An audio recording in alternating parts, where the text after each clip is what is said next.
Today I'm making a curry house style base curry sauce, and I'm going to do it in 20 minutes. This is really easy, and the flavor you get from this I think is just as good as any other. Today we are going to be making the base sauce I make most often, and that's my 20-minute base sauce.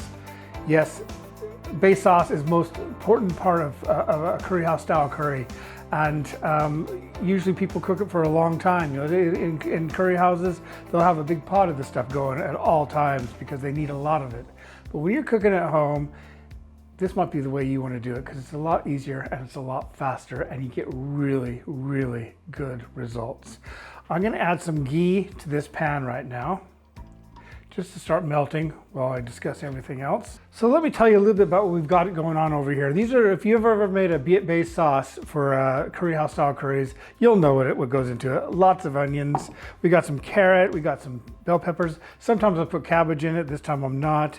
We got some garlic and ginger paste and some spices. And the spices are just like paprika, coriander, cumin, a little bit of fenugreek, so dried fenugreek, ground fenugreek, and some turmeric. And the spices aren't really there to flavor it so much, but to add a little bit of color, because all the magic happens when this base sauce hits the pan and you add the other things for the curry. We also have some tomatoes there. So what we're going to do here, this is the way, just by the way, this is the way I normally make a base sauce. I have a lot of recipes for base sauce, and some of them are huge and you can freeze them and use them whenever you want. But for the most part, when I'm making a curry at home, curry house style curry, I'll be using a base sauce just like this because it's good. Obviously, in restaurants, they have to use big tubs of the stuff, and they can't ever run out. But when you're doing this at home, this is going to make about enough. It's going to make enough for maybe 2 or 3 curries that serve 4, and many more if you're just cooking like a 1-person curry or a 2-person curry. So it's going to be just fine for pretty much anything you need to do, and you don't have to have a lot of storage space. So I'm going to go ahead and heat this pan up here. And while that's heating up, I got some ghee in the pan, so you can use oil, about a quarter of a cup, 70 milliliters of ghee. You could use oil, like I say, just a neutral oil. While I'm doing that, I'm going to go ahead and blend these onions. This is, by the way, a way that, of cooking that a lot of Indian chefs use in India. I've seen it done to make lots of different curries, just blending the onions and getting everything ready before it actually hits the pan. And that's what I'm going to do now. And I'm not going to add any water to this because there's so much moisture in the onions. You might find you need to, but with my blender, I don't usually need to. And let's see if I can get this on there right. So I'm just going to go ahead and blend these onions first.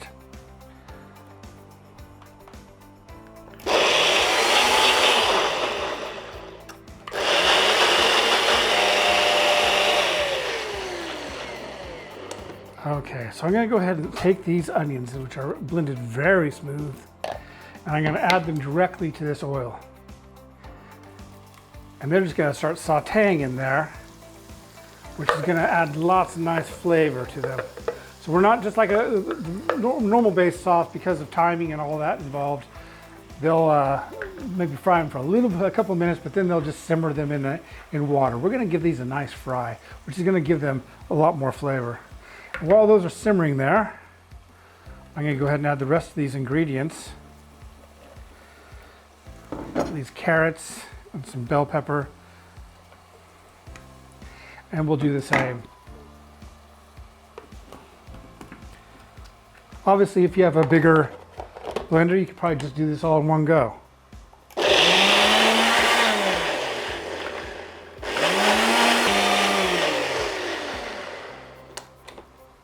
So it's all really nice and smooth there.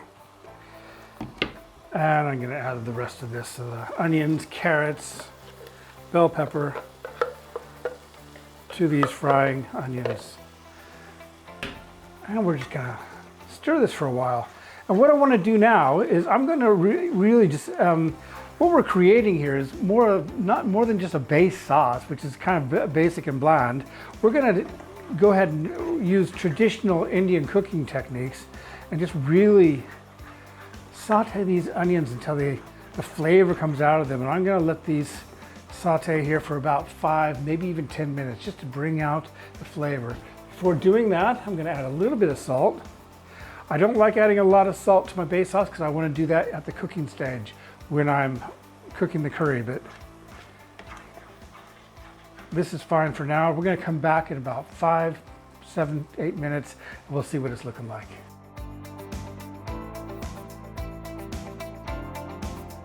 So as you can see, these onions are starting to dry out a little bit because the moisture is coming out of the onions. They've been sauteing here for about 7 minutes. And really, we're just cooking out the rawness. We don't want a raw onion smell, which is why curry sauces are usually cooked for such a long time. But this is gonna do it. This is gonna do the job, because really what we're doing is we're just making an Indian curry. You can make any Indian curry like this, starting out with onions. I'm gonna add some garlic and ginger now. I'll just add that in there. Garlic and ginger instantly hits you.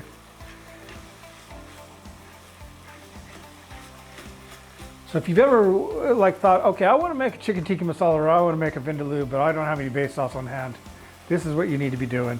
20 minutes. That doesn't count getting all your spices and everything together, because I don't know how long it takes you to do that. I mean, you could buy chopped onions, for example. It'd be faster than chopping them yourself. But this, the actual cooking process, is going to take you no more than 20 minutes. Now I'm going to add some spices, and we're just going to bloom those spices into the oil and onions. Just let them cook into it.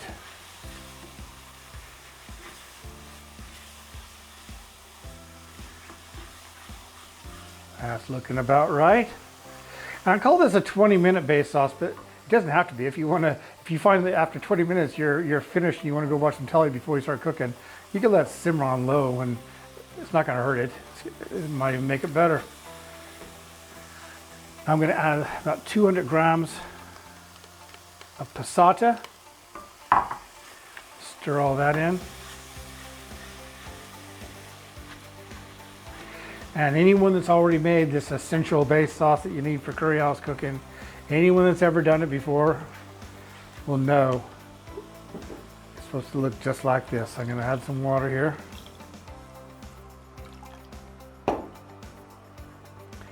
Stir all that in there. Looking familiar?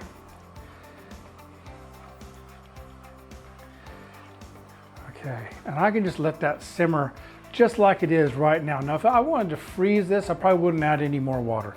I just do this and freeze it about this, like this, so it's kind of thick and it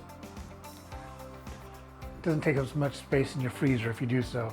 However, I'm going to add a little bit more now because I'm going to be using this for some curries today. So at the end of it, you want a base curry sauce that's about the same consistency as like full fat milk. So adding water will do that for you. There we are. We're just going to stir that in there. And this can just sit there and happily simmer.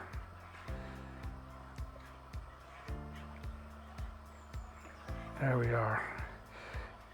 If you subscribe and hit the notification button, you're gonna be able to see me use this same exact base sauce, because I'm making a couple curries today using base sauce. That still needs to be a little bit thinner, but I'm gonna add a little bit more water, and then we'll come back and we'll show you what it looks like at the end, right before I start using it. And we're just gonna pour some more water in there, just like that. Toast nice and creamy smooth.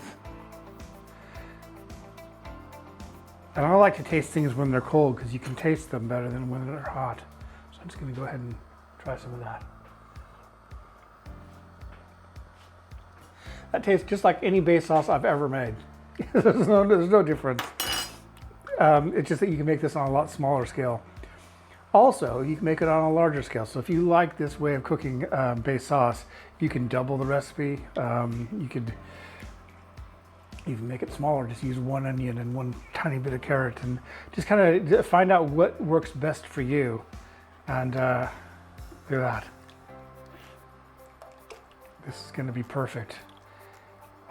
And the pasanda and the vindaloo and Rogan Josh I'm making today. And as you can see, there's about almost 2 liters in there. So this is gonna go a long way. So I'm just gonna bring this to a simmer now. I'm gonna let it simmer for as long as I want to, because if I want it to simmer for another 2 hours, I can. Just put it on low heat, add a little water as needed if I need to. But I'm gonna be using this quite soon. So I'm just gonna bring this up to a simmer so it's ready, it's hot, and it's ready to go hit the pan of the next curry I'm gonna make. But yeah, friends, this is gonna be, you're gonna like this. You're gonna like this way of cooking base sauce. It's one I use all the time. In my last taste test, I tested it with 5 people. I made a curry, everyone wanted to try a buna, and I made a buna using this base sauce. And out of the 5 people that tried it, I tried one with this sauce, I tried one with my normal sauce that I got out of the freezer, and 4 of the 5 people said, that's it. So don't know, maybe the 5th person didn't like it that as much, but it's pretty good stats. So give it a try. I hope you like this recipe. I hope you have enjoyed, you're enjoying the channel, and please subscribe. Please hit that notification button, and we'll see you next time. Thank you. This curry sauce can be made in 20 minutes or less. And believe me, it gets awesome results. You're gonna love using it. You're gonna like the fact that you can actually make a base sauce and also cook up a curry in less than half an hour. It's a great way of making curry house curries. Give it a try soon.